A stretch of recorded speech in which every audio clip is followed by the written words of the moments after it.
ओम नमः शिवाय। प्रथम पूजनीय गणेश जी, जिन्हें गजानन, विनायक, लंबोदर, एकदंत जैसे अनेक नामों से बुलाया जाता है, जो छोटे से लेकर बड़े सबके प्रिय हैं। उनका शुभ आगमन 27 अगस्त 2025 को हो रहा है। ये उत्सव पूरे 10 दिनों तक चलता है और 10 दिनों के बाद अनंत चतुर्दशी के दिन भगवान गणेश जी की विदाई होती है, उनका विसर्जन किया जाता है। इस पूरे 10 दिनों तक गणेश भगवान की पूरी श्रद्धा के साथ पूजा आराधना की जाती है। भगवान गणेश जी विघ्नहर्ता हैं और उनका अत्यंत प्रिय दिवस यानी कि गणेश चतुर्थी। आप सभी को इस पावन और मंगलमय गणेश चतुर्थी पर्व की बहुत सारी शुभकामनाएं। गणेश चतुर्थी की इस पावन पर्व पर आइए गणेश जी का सुंदर पौराणिक व्रत कथा का श्रवण करते हैं। आइए आज की कथा आरंभ करते हैं। एक समय की बात है कि विष्णु भगवान का विवाह लक्ष्मी जी के साथ निश्चित हो गया। विवाह की तैयारी होने लगी। सभी देवताओं को निमंत्रण भेजे गए, परंतु गणेश जी को निमंत्रण नहीं दिया। कारण जो भी रहा हो, अब भगवान विष्णु की बारात जाने का समय आ गया। सभी देवता अपनी पत्नियों के साथ विवाह समारोह में आए। उन सब ने देखा कि गणेश जी कहीं दिखाई नहीं दे रहे। तब वे आपस में चर्चा करने लगे कि क्या गणेश जी को न्योता नहीं दिया गया या स्वयं गणेश जी ही नहीं आए। सभी को इस बात पर आश्चर्य होने लगा।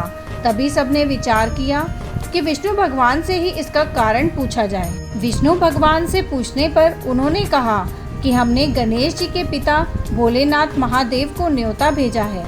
यदि गणेश जी अपने पिता के साथ आना चाहते तो आ जाते, अलग से न्योता देने की कोई आवश्यकता ही नहीं थी। दूसरी बात यह है कि उनको 1.25 मन मूंग, 1.25 मन चावल, 1.25 मन घी और 1.25 मन लड्डू का भोजन दिन भर में चाहिए। यदि गणेश जी नहीं आएंगे तो कोई बात नहीं, दूसरे के घर जाकर इतना सारा खाना पीना अच्छा भी नहीं लगता।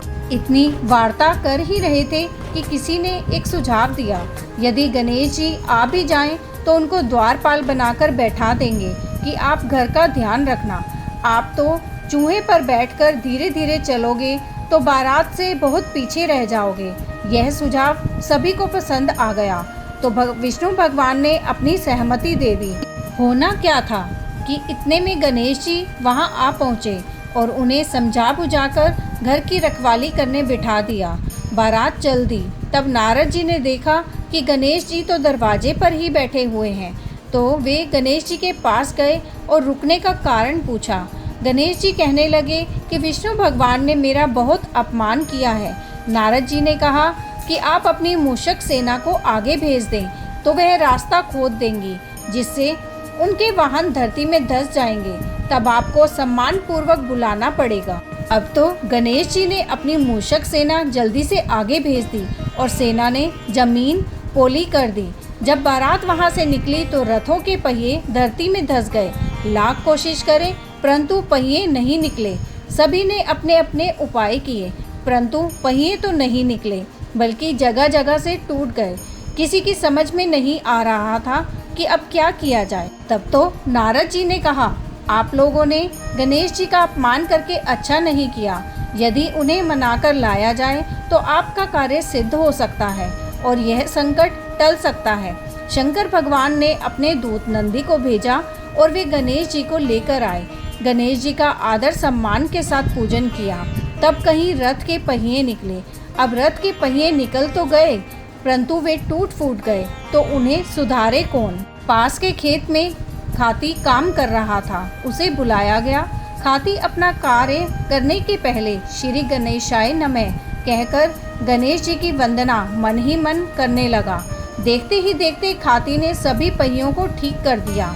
तभी खाती कहने लगा कि हे देवताओं, आपने सर्वप्रथम गणेश जी को नहीं मनाया होगा और ना ही उनकी पूजन की होगी, इसलिए आपके साथ यह संकट आया है। हम तो मूर्ख अज्ञानी हैं, फिर भी पहले गणेश जी को पूजते हैं, उनका ध्यान करते हैं। आप लोग तो देवतागण हैं, फिर भी आप गणेश जी को कैसे भूल गए। अब आप लोग भगवान श्री गणेश जी की जय बोलकर जाएं तो आपके सब काम बन जाएंगे और कोई भी संकट नहीं आएगा। ऐसा कहते हुए बारात वहां से चल दी और विष्णु भगवान का लक्ष्मी जी के साथ विवाह संपन्न करा के सभी सकुशल घर लौट आए। हे गणेश जी महाराज, आपने विष्णु को जैसो कारज सारियो, ऐसो कारज सबको सिद्ध कर जो। बोलो गजानन भगवान की जय। ये थी गणेश चतुर्थी के दिन उनकी विशेष संपूर्ण कथा। अगर आपको ये कथा अच्छी लगी तो अपने मित्रों में अवश्य शेयर करें और वीडियो को लाइक करें। ऐसी ही सुंदर कथा का श्रवण करने के लिए आपके अपने चैनल एस्ट्रो नॉलेज को अभी सब्सक्राइब कर लीजिए ताकि आने वाले वीडियोस के नोटिफिकेशन आपको मिल सकें। ओम नमः शिवाय।